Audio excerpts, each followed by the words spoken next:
Hello YouTube, today we will be driving the 2012 Mitsubishi Galant. This here is your typical four-door, I guess, car. You know, I guess it's about like a Chevy Impala. Right now off the bat, it's just, everything feels light and not super, you know, not as good quality as, you know, anything else that I've ever driven.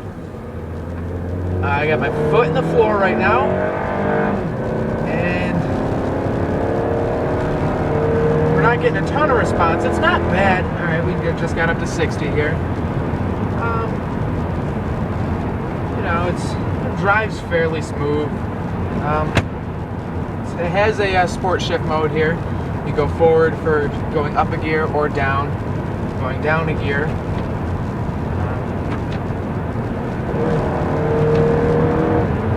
That doesn't think very fast. It looks like we have 4 gears and then like an overdrive or like a regular drive mode. Brakes feel very strange. Like you step on them lightly and then like the pedal goes straight to the floor and then you're jerking all over the place. You can't do smooth braking with this at all. Foot to the ground. Oh my god. The buttons feel very cheap here. Brakes seem, I don't know, light. The doesn't look like it's very nicely equipped. We have a CD player here. This really old LCD. I don't even know what for the radio and clock. I guess the buttons look kind of cool. They just look cheap though. I mean, they feel very cheap. It's got the typical gray headliner that, you know, most cheap cars have. Seats aren't super comfortable. You know, it's not trying to be a sports car though, I'll give it that. I mean, it's just a car to get you to and from where you need to go. It holds 60 alright at 2,000 RPMs. It doesn't tell you what kind of gas mileage you're getting like most brand new vehicles here. I don't know, nothing really super exciting about this car I really want to talk about. Let's see how the radio is.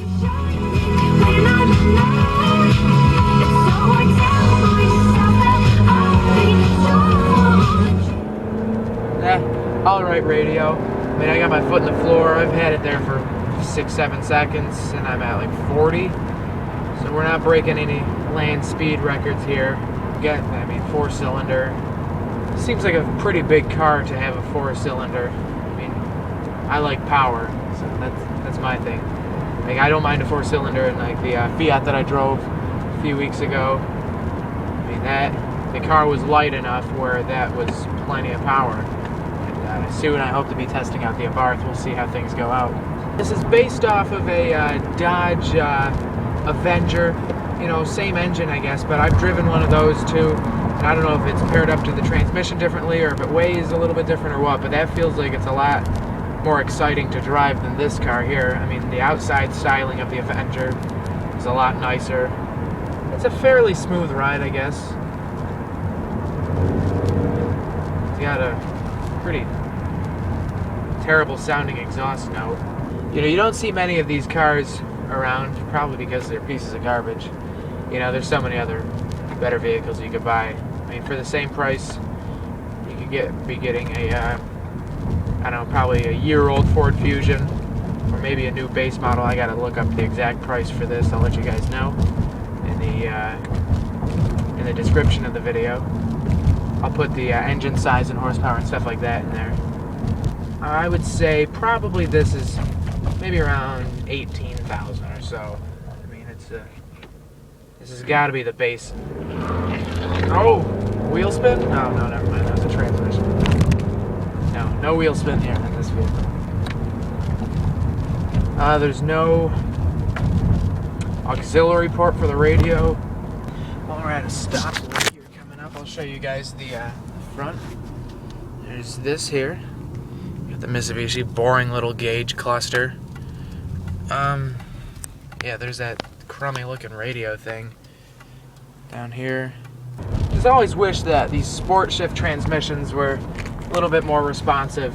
You know, I've driven the Chrysler Crossfire And that has one, instead of going up and down or whatever, you just go left or right. But they're basically the same premise for what you're doing. And I don't know, in the smart car that I drove too, that had paddle shifters, just very unresponsive. If you want to do something where you can change gears, just go for the manual. I mean, I really wish I could tell you what my fuel or my economy was in this, but it doesn't tell me. So if you're looking for something where you can gauge your driving and your fuel economy and stuff like that, not the car for you. I mean, but I'd guess probably around, that's not super responsive.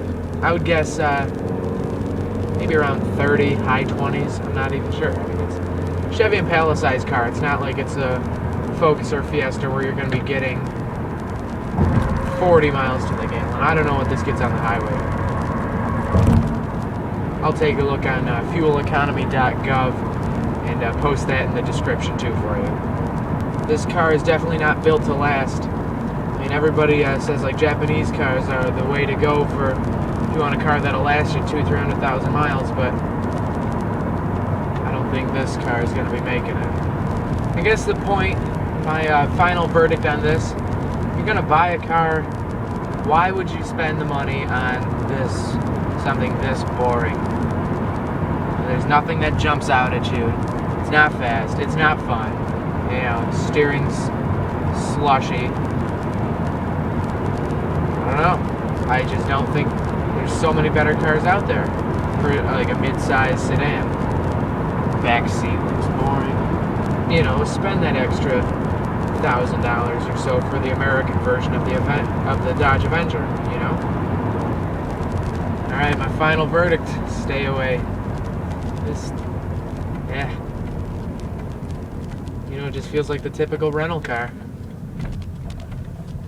Gray and boring. Let's do a walk around outside. You know, just a very cheap interior here.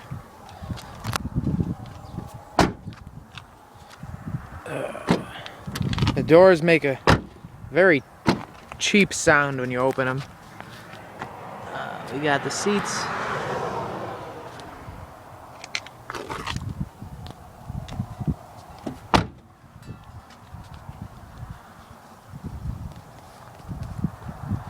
Here, a fairly large exhaust pipe. This might be a 6-cylinder. I'm not sure, but it does feels. If it is, it's tiny, and it's down on power.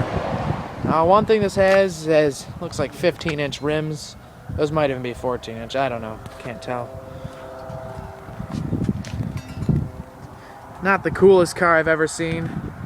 You know, I guess it's trying to be cool with the blacked out headlights, but you know, typical base model fog light blackout there. Let's pop the hood. All right, looks like we have the 2.4 liter 16 valve MyVec 4-cylinder engine here. Nothing, not a world feat of power or anything. Looks like, well, we got headers on it, so I guess they're trying to extract every ounce of power they can get. I don't know. Average, boring car.